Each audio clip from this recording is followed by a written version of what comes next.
जिस तरह से सरकार ने ऑर्गेनाइज करा है, जिस तरह से करोड़ों की तादाद में लोग आए हैं, जिस तरह से आयोजन है, जो मर्जी है उसको खाना मिलता है, जब मर्जी आए, जितना मर्जी आए खाए, कोई जात पात का नहीं है, दूर दूर से दूर बाहर बाहर से लोग आए हैं। महाकुंभ में शंख नहीं तो और कहाँ पे। मंथन में जिस तरह से इसका जिक्र किया गया, जिस तरह से इसके फायदे बताए गए हैं, बॉलीवुड से दूरी बनाना, ये सब गलत है।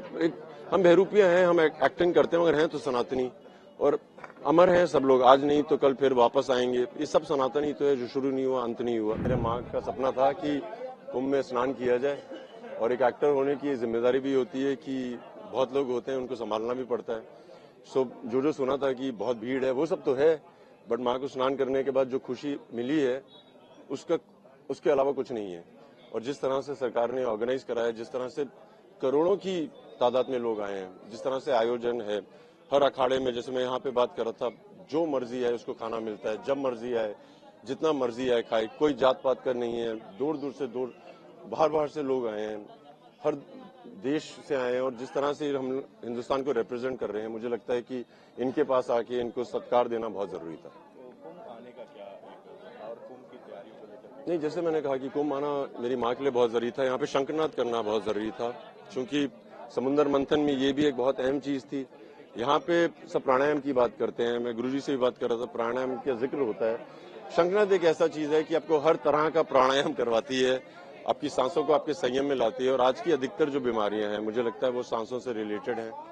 और स्ट्रेस, एंग्जाइटी आजकल की युवा पीढ़ी को होता रहता है, और मुझे लगता है कि अगर शंखनाद किया जाए तो बहुत फायदा होता है। शंख ही क्यों सोचा महाकुंभ में आपके कि शंख बजाएं? महाकुंभ में शंख नहीं तो और कहाँ पे। मंथन में जिस तरह से इसका जिक्र किया गया, जिस तरह से इसके फायदे बताए गए हैं, हम सिर्फ बात करते हैं ऐलान जंग की या जंग खत्म करने की, मगर यहाँ पे तो ये शंख है जो आपको आपके शरीर और आपके मन को जोड़ता है। साइंस ने प्रूव किया है, कार्डियक कोहेरेंस कहते हैं, हृदय की धड़कन और सांसों को एक संयम में ले आओ तो आप काफी उपलब्धियां पा सकते हो। तो मुझे लगता है बहुत जरूरी था। सनातन से ये प्रेम किस तरह का है, क्योंकि कहा जाता है कि बॉलीवुड में जो जाता है वो सनातन से कहीं ना कहीं दूरी बनाने लगता है। नहीं, ऐसा नहीं है, ये गलत है, ये जो भी है गलत है। बॉलीवुड से दूरी बनाना, ये सब गलत है। हम बहरूपिया हैं, हम एक्टिंग करते हैं, मगर हैं तो सनातनी और अमर हैं सब लोग। आज नहीं तो कल फिर वापस आएंगे। ये सब सनातनी तो है, जो शुरू नहीं हुआ अंत नहीं हुआ।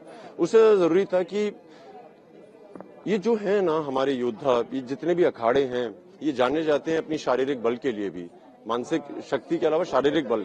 मेरी जिम्मेदारी थी एक हिंदुस्तानी मार्शल आर्ट रिप्रेजेंट करने वाला, क्योंकि इनको आके मिला जाए, इनसे बातें की जाए, इनका ज्ञान देखा जाए, इनके साथ वर्जिश की जाए, जो मैंने की और बहुत मजे किए। जिस तरह से आप देख रहे हैं, हर इंसान किसी भी उम्र का वो शंख बजा रहा है। इसका मतलब है उनका लंग्स, उनकी जो कार्डियक कोहेरेंस है, इनकी सांसें अपनी क्षमता में अपने संयम में लाना, सब है। फिजिकली मेंटली बहुत फिट लोग हैं, अधिकतर लोग। युवाओं को किस तरह का एक संदेश यहाँ से दे रहे हैं? नहीं, युवाओं के लिए यही संदेश है कि अगर जो भी आपके कर्तव्य हैं वो करें। जैसे आज बता रहे थे कि एक माँ की तरफ आपकी जिम्मेदारी होती है, एक देश की तरफ आपकी जिम्मेदारी होती है, एक धर्म की तरफ अपनी जिम्मेदारी होती है, एक इंसानियत की तरफ होती है। आप जो भी एक जिम्मेदारी उठा लें, उसको बस पूरी तरह से पूरी कीजिए।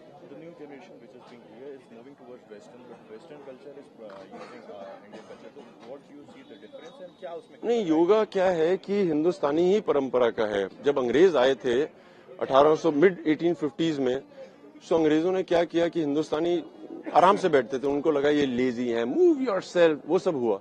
मगर हम लोग तो ध्यान में ही थे।